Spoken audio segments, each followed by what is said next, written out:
कल रात एक ऐसा वाकया हुआ जिसने जिंदगी की कई पहलुओं को छू लिया। करीब शाम के 7 बजे होंगे। मोबाइल की घंटी बजी। उठाया तो उधर से रोने की आवाज़। मैंने चुप कराया और पूछा कि भाभी जी आखिर हुआ क्या। उधर से आवाज़ आई, आप कहाँ हैं और कितनी देर में आ सकते हैं। मैंने कहा, आप परेशानी बताइए। और भाई साहब कहाँ हैं और माँ किधर हैं, आखिर हुआ क्या है।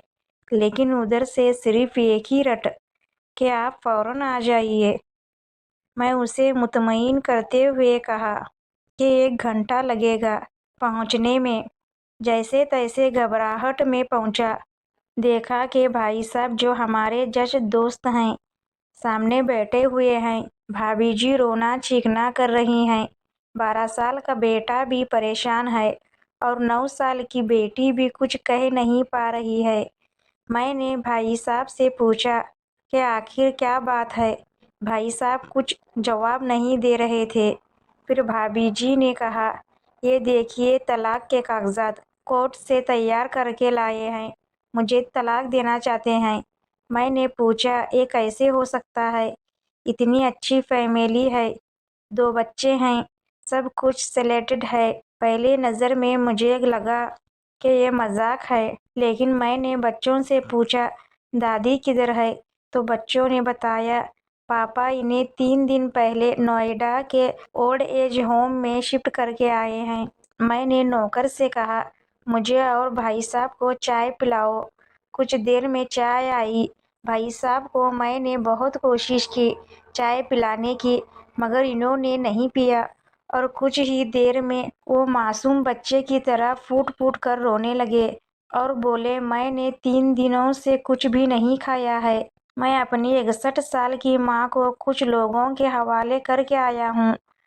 पिछले साल से मेरे घर में माँ के लिए इतनी मुसीबतें हो गईं कि बीवी ने कसम खा ली कि मैं माँ जी का ध्यान नहीं रख सकती।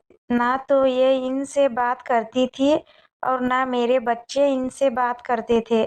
रोज़ मेरे कोर्ट से आने के बाद माँ बहुत रोती थी। नौकर तक भी इनसे खराब तरह से पेश आते थे और अपनी मनमानी करते थे। माँ ने 10 दिन पहले बोल दिया, तू मुझे ओल्ड एज होम में डाल दे।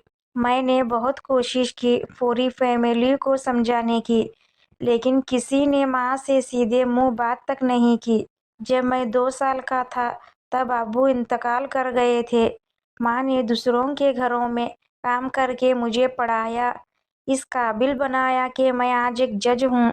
लोग बताते हैं कि माँ दूसरों के घर काम करते वक्त कभी भी मुझे अकेला नहीं छोड़ती थी। इस माँ को मैं आज ओल्ड एज होम में छोड़ाया हूँ। मैं अपने माँ के एक एक दुख को याद करके तड़प रहा हूँ, जो इन्होंने सिर्फ मेरे लिए उठाए थे। मुझे आज भी याद है, जब मैं मैट्रिक के इम्तिहान देने वाला था, माँ मेरे साथ रात रात भर बैठी रहती थी। एक बार जब मैं स्कूल से घर आया तो माँ को बहुत जबरदस्त बुखार में मुबतला पाया। पूरा जिस्म गर्म और तप रहा था। मैंने माँ से कहा, तुझे तेज बुखार है। तब माँ हंसते हुए बोली, अभी खाना बनाकर आई हूँ, इसलिए गर्म है।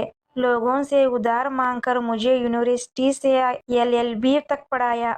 मुझे दूसरों के बच्चों को ट्यूशन तक नहीं पढ़ाने देती थी, कहीं मेरा वक्त बर्बाद न हो जाए। कहते कहते रोने लगे और कहने लगे, जब ऐसे माँ के हम नहीं हो सकते तो अपनी बीवी और बच्चों के क्या होंगे। हम जिनके जिस्म के टुकड़े हैं, आज हम इनको ऐसे लोगों के हवाले कराए जो इनकी आदत, इनकी बीमारी, इनके बारे में कुछ भी नहीं जानते हैं। जब मैं ऐसी माँ के लिए कुछ भी नहीं कर सका तो मैं किसी और के लिए भला क्या कर सकता हूँ। आज़ादी अगर इतनी प्यारी है और माँ इतनी बोझ है तो मैं पूरी आज़ादी देना चाहता हूँ। जब मैं बगैर बाप के पल गया तो ये बच्चे भी पल जाएंगे, इसीलिए मैं तलाक देना चाहता हूँ। सारी प्रॉपर्टी मैं इन लोगों के हवाले करके इस ओल्ड एज होम में रहूंगा। वहाँ कम से कम माँ के साथ तो रह सकता हूँ। और अगर इतना सब कुछ करने के बावजूद माँ ओल्ड एज होम में रहने के लिए मजबूर हैं, तो एक दिन मुझे भी आखिर जाना ही पड़ेगा। माँ के साथ रहते रहते आदत भी हो जाएगी। ماں کی طرح تکلیف تو نہیں ہوگی، جتنا بولتے اس سے بھی زیادہ رو رہے تھے۔ اس درمیان رات کے 12:30 بجے ہوں گے۔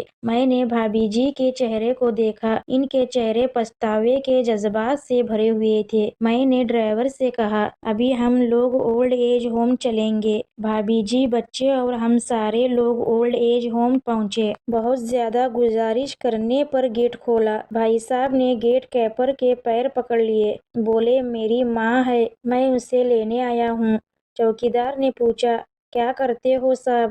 بھائی صاحب نے کہا، میں ایک جج ہوں۔ اس چوکیدار نے کہا، جہاں سارے ثبوت سامنے ہیں، تب تو آپ اپنے ماں کے ساتھ انصاف نہیں کر پائے، اوروں کے ساتھ کیا انصاف کرتے ہوں گے صاحب؟ اتنا کہہ کر ہم لوگوں کو وہیں روک کر وہ اندر چلا گیا۔ اندر سے ایک عورت آئی جو وارڈن تھی۔ اس نے بڑے زہریلے لفظ میں کہا، 2 بجے رات کو آپ لوگ لے جا کے کہیں اسے مار نہ دیں تو میں اللہ کو کیا جواب دوں گی؟ میں نے وارڈن سے کہا، بہن آپ یقین کیجئے، یہ لوگ بہت پچھتاوے میں جی رہے ہیں۔ آخر میں کسی طرح ان کے کمرے میں لے گئی۔ کمرے کا جو نظارہ تھا، اس لفظوں میں بیان کرنا مشکل ہے۔